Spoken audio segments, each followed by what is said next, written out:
we decided to run a one-shot where our characters got to play the villains. So, Wizards of the Coast just recently came out with some new villainous subclasses. It's part of the Unearthed Arcana 2026 villainous options, and as of right now, it's just a playtest. But it was perfect for us. Our group has been going through a long format, multi-year long D&D campaign. For the first time ever since we started doing this, our whole group was expecting to be together in person in one town with a chance to record a one-shot together. So we took the opportunity and decided to try something out. What if we got to play the villains that our heroes are on the road to encounter soon?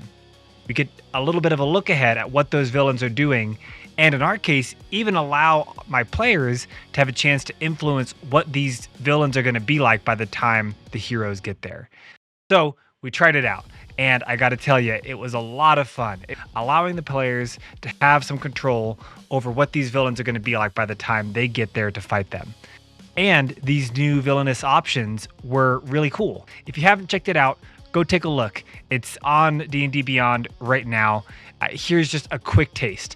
One of them is a Pestilence Domain Cleric. Another one is called the Circle of Titan Druid. That one is especially fun because depending on your level, you can become a large, huge, or even gargantuan Titan, either Behemoth, Leviathan, or Insectoid, and eat people.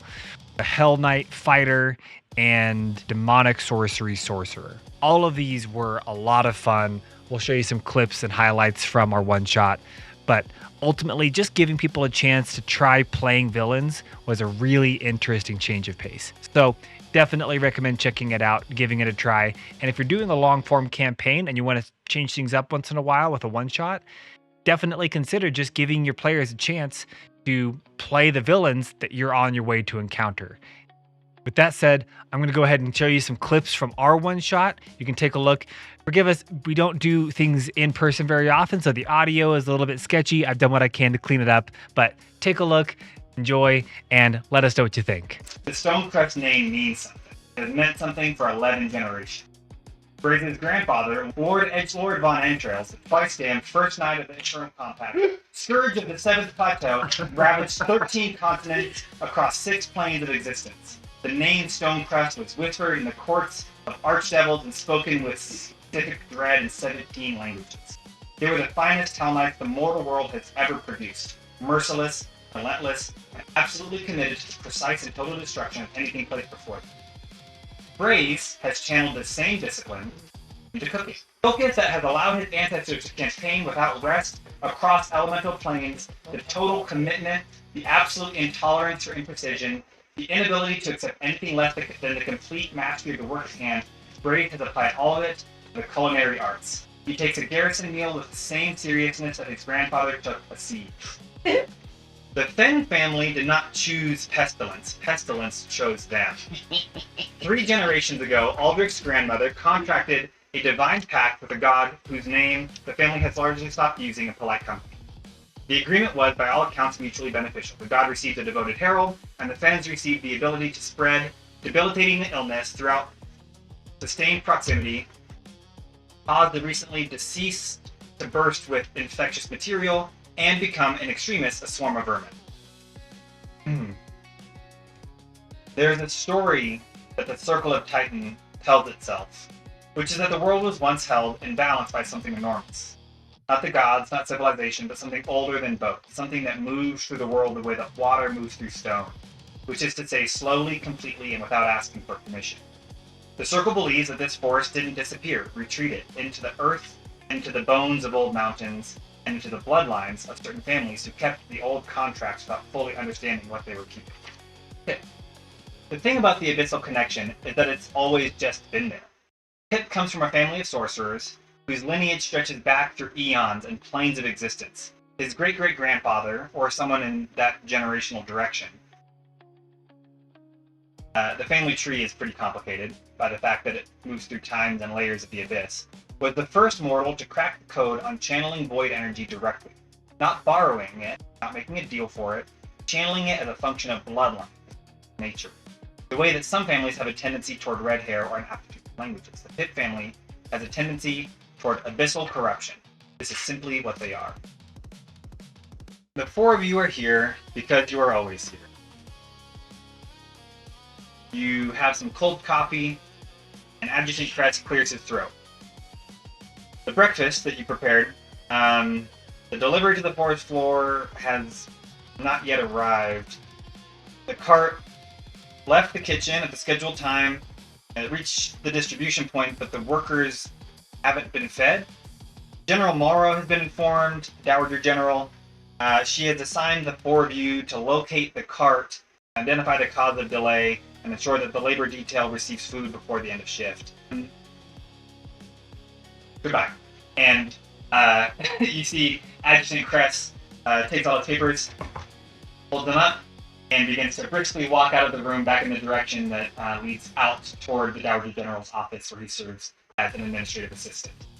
Adjutant Crest pokes his head back in and says, I'm so sorry, guys. I forgot to mention. He looks at his paperwork again and looks up at you guys. The Dowager General said if this isn't resolved by the end of the day, all of you will be summarily executed in the morning. So, after we had taken a moment to introduce each of these new characters, because for our one-shot, our players saw these characters for the first time when they sat down and they were randomly assigned. So, as you saw there, we took a moment, we explained the background, and we, for the purposes of ours, wanted to make it a little bit silly. So we emphasized the incredible backstories for each of these characters, how they came from long lineages of Hell Knights or demonic sorcerers, just incredible people, and now they're stuck dealing with tedious bureaucratic issues in this villainous lair. Having established that, and also having established a reason why they needed to work together, because their boss was going to kill all of them if the problem wasn't solved, like it's a group project, we then gave them some time to do some investigating. I'll jump ahead just a little bit here. In this story, they got downstairs, they started to try and investigate where the food had gone and why the people hadn't been fed, and they found that the food had turned into a giant infected soup monster. So we'll jump ahead to a moment where we had just done a round of combat and we're summarizing what that looked like, just so you can get a little bit of a taste of what it looked like for each of these new villainous subclasses to actually do their attacks. Check it out. This thing turns around and rears at you. You run up and smack it with a big hammer. Someone else did something. I threw a lot of fire at it. You threw a bunch of fire at it. You did something. I haven't done nothing It yet. hasn't been his turn yet. He's smart, but he's slow. You jump forward and you slash at it as you become a giant bunny with Jackalope. antlers. I'm not done hitting it with my antlers. Aldrich, it is now yours. Can I roll for I guess maybe I don't know. I want to see if there's any bugs around. Any bugs around? Yeah, any bugs around. It's a small family of millipedes. Over on some stones. How many millipedes? And a family of 10 millipedes. You will see. And then there are a couple of That is dragonflies. exactly what I wanted to hear. Not to be outdone by all of his very powerful compatriots, you see Aldrich just throw up his hand and this just like this green, slimy looking light comes from it. It goes after the two dragonflies. Okay. And he makes them giant Amazing. creatures. I counterspell it. No, no. You think you're better than me? You just You're hate better it. counterspell. You think you're better than me? It says you transform up to 10 centipedes, 3 spiders, 5 wasps, or 1 scorpion within range to giant versions of their natural forms for the duration. Right. So theoretically, I could do the millipedes and the 2 dragonflies. But that sounds like a lot of. That sounds like a lot of things to manage. So let's just get the 2 dragonflies. You make you create 2 massive dragonflies. So, Braze is, Totally wrong question. he just, the bubbling is the rage incarnate of him. It's not actually the boiling of the soup. He makes his way out, he grabs, as he's like, oddly acrobatically, like, moving out of the soup's mouth, He then grabs onto the jaw and with the hammer and momentum just brings the hammer back around over to just start beating the crap out of this thing of soup because he ain't having it. And this is going to be to hit, which is a 20 to hit. Yep. And then Filled with soup. he is upset, so he is actually going to use an infernal wound on top of it.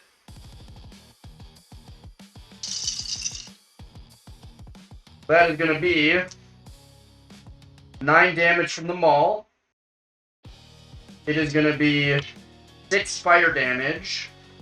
And then for 1 minute, until it gains hit points or another creature puts it out, it will take 1d6 fire damage at the start of its turn. Drink some of the soup with that hot damage. I would like to eat it before it eats me. You want to eat the soup? I'm a jackalope. I mean, you are. I'm She's hungry. got a point. Like, what if You I can do an do- attack, and we can call it eating soup. Yes, please. Yeah. What, So just what attack would you like to do?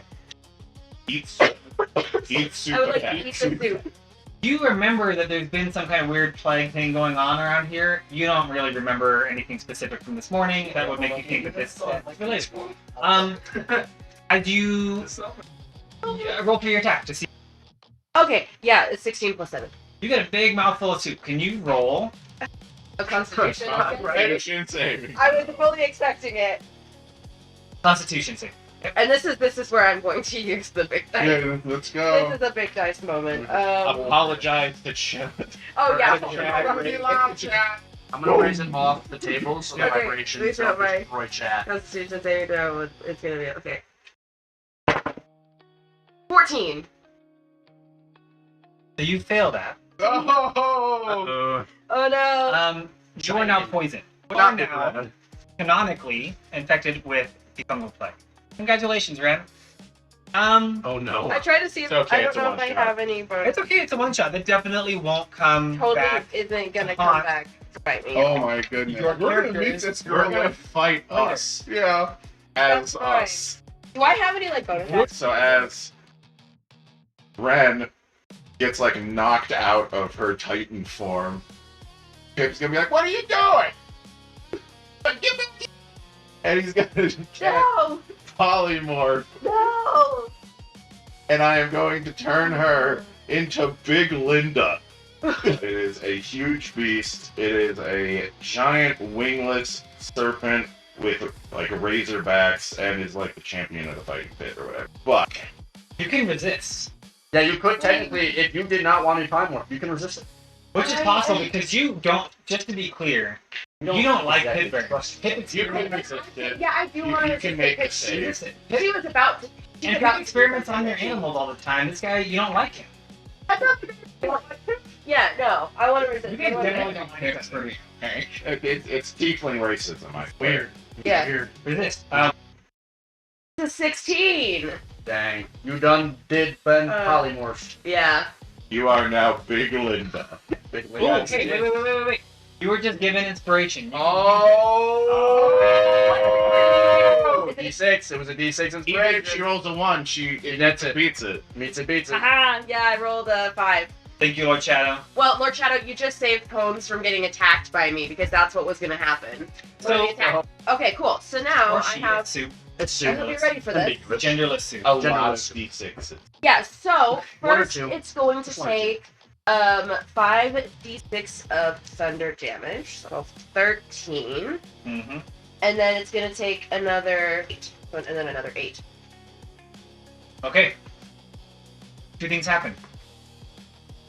Thing number one, you cast this spell, and you see this massive cauldron full of soup.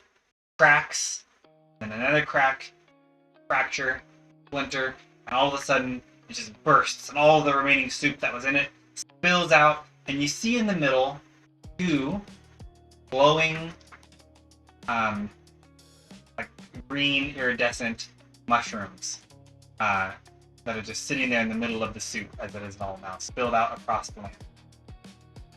So, we got through that fight. They finished killing the soup, of all things. The villains won, and then they returned back to their boss. This was the part where things went a little off the rails from what I originally expected. Yeah. Great. Okay. Interaction, let's do it. Yes. At this point, the villains decided that they were done with the boss, and instead of doing what I thought they were going to do, which is go on a little side quest to remake the soup with a series of mechanics that I'd prepared, they decided to overthrow the BBEG for this whole portion of the campaign that was coming up and kill the leader of this forest garrison.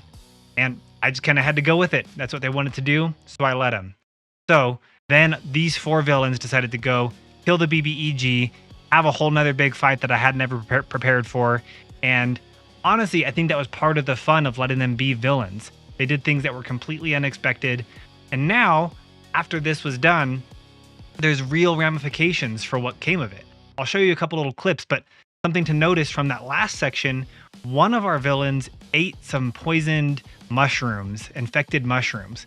They are now going to be, by the time our heroes get there, that villain is going to be now infected with this poison mushroom.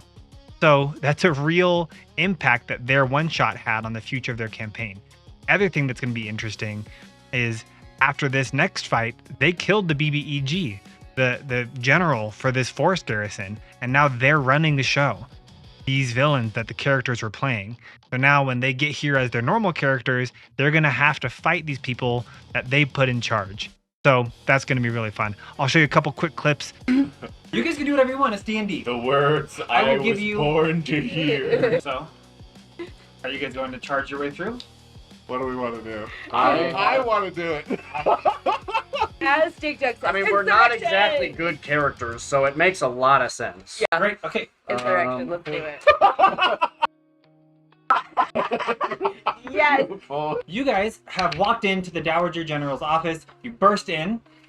You slam the door open. You see her standing there. She heard you guys coming down the hallway. You guys are not quiet. Are we even gonna speak, or are we just? I cast. Great. As he is I love casting, because in theory it does take time to cast a spell, as he is casting, you will see Braze will pull the maul off his back, and you'll see this maul go from the normal, just it looks like a normal maul, and on one side again says meat, and then the other side tenderizer, and it will actually, all of a sudden you'll see this this magical aura just kind of pulse through it, and you'll see that it actually turns into this infernal maul, and As we enter, I also want a wild shape as we enter the door. You know, we're You all realize just when you wild feeling it. shape, you turn into a 15 by 15 creature. Will that fit in the room? how big's the room? Did that fit in the room? Did I ask how big the room was? I transform into a titan. So you walk in. You throw chili at her. Suddenly she just looks at you. You're blind and you get smacked in the face really hard. You walk in, you cast a plague on her. She seems pretty unfazed. She smashes you. You walk in and suddenly, I didn't you even just get- turn yet. How'd I walk in? well, you are approaching and all of a sudden you just get blasted by a wave of like incantation. You're stunned and deafened. You are I'm now just walking like- in. It is your turn. Okay, so as she crosses the threshold, you just see her almost like fall forward, but as she falls forward, like her body stretches out and she's suddenly Titanoboa, like kind of half in the room, Amazing. half I'm out the room. I don't know what that is. I'm just picturing the basilisk from Harry Potter. Yeah, Yes. I guess that's fair. Great. Pretty much. So you it's become almost like I'm Manifesting. half in the room, half not because I'm so long. Pip is now in the hallway, just like Straddling this giant like snake. squeezed against the wall. Wonderful. And Okay. deaf too, isn't he? So- He's had a bad day. Yep. Such a bad day for Ben. So I'm going to. Does that count as my action, or is that just like because I was walking in? Or The wild shape is a bonus action. okay, cool. The first 6 seconds of this combat would look so ridiculous if it was animated. Yeah. I So want it to be ridiculous. Because it's only animated. been like, what, 6 seconds? Not even. Not even. Yeah. Okay. So I'm gonna do incandescent breath, and I am going for broke here. Big money, no whammies. Big money. Okay, so 7 and 4 is 11, 17, 18, 19, 26, 27, 30, 39, 41. 41 radiant damage. Thank you. That wasn't the impressive part. As he is going to quicken spell polymorph and turn himself into Big Linda. Big This is Linda. also a snake, right? It is, yes, a wingless serpent. Okay. Double This snake room guy. is so full. As you become a massive snake, the floor beneath you Begins to gives out. creak. You all fall back into the room that you guys were in before. There's this huge table in the middle of the room, and there are now two massive snakes. Oh, And yeah. then there's you two. You have Aldrich, you have Braze kind of in the middle, standing on the table that they just landed on. I am going to cast How long until they come back? Ray of minute. Sickness. So she fails that. Because he's poisoned.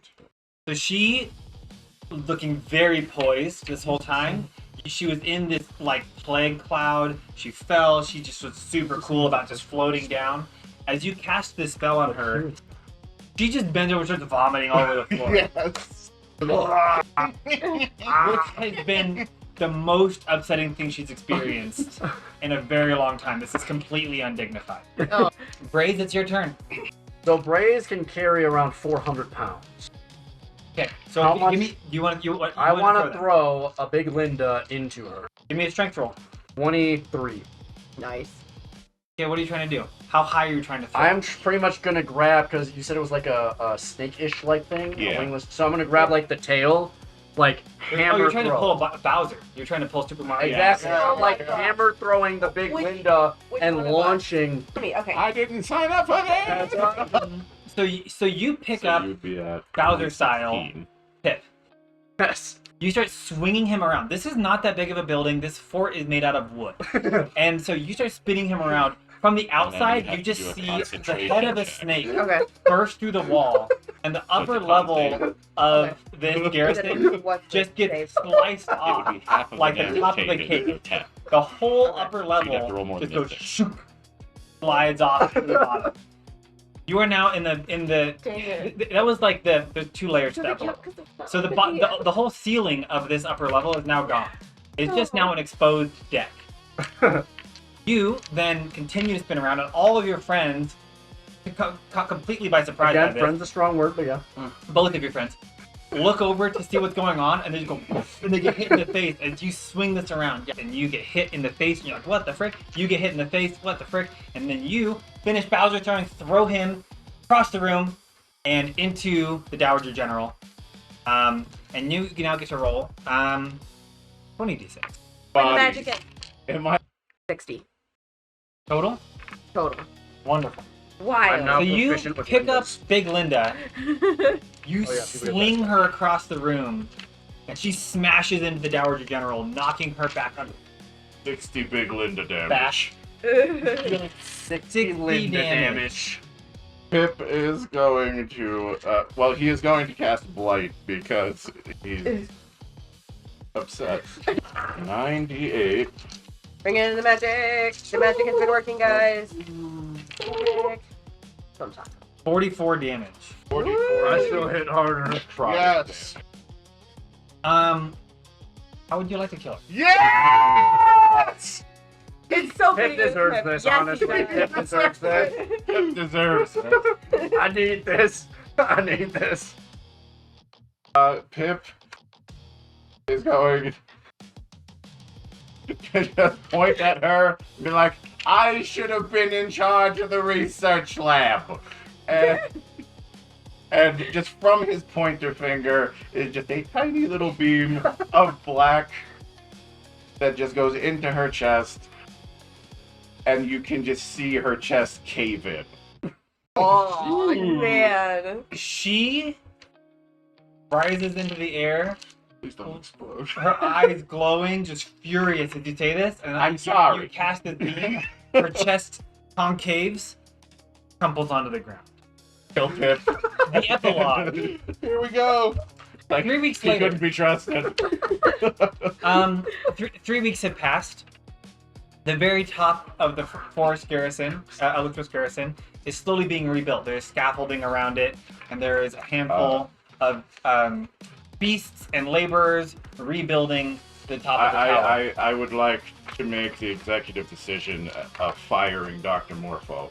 As the movie is ending, you guys walk down this hallway into the basement, led by Pip angry. No, I am not leading the group. Well, it's fine. Braze would probably be leading the group. Directed. Yes, he is the leading the group. Braze picks up Ren and friggin' hammer tosses her down the hallway. You transform into Big Linda, and as you go flying down the hallway as this That's massive the most snake, terrifying thing I- ever. That is probably looking more and more diseased as the weeks have gone freakingly by. diseased snake on the brink of slamming into a door, our one shot will end, and you guys will have to find out what happened from all of that when you, the adventurers, Eventually come here. eventually. Yay! So that's how it went. We allowed them to play the villains that they were about to encounter, and they ended up destroying a big chunk of the villain's lair, killing the BBEG, taking the BBEG's place, and ultimately completely changing the way that I was going to run things. But they got to play villains, which was really fun. It forced me to be a little bit creative about how to force these villains to collaborate, and it allowed them to feel like they were able to control the future of this campaign, and in a really fun way, get excited about now heading to this place, knowing that they have dug their own grave, so to speak. I'm really excited. We haven't even gotten to that part yet in the actual campaign, so only time will tell how that's going to go. But as an experiment, doing a one-shot where the players got to play the villains, it was a lot of fun, and I definitely recommend giving it a try.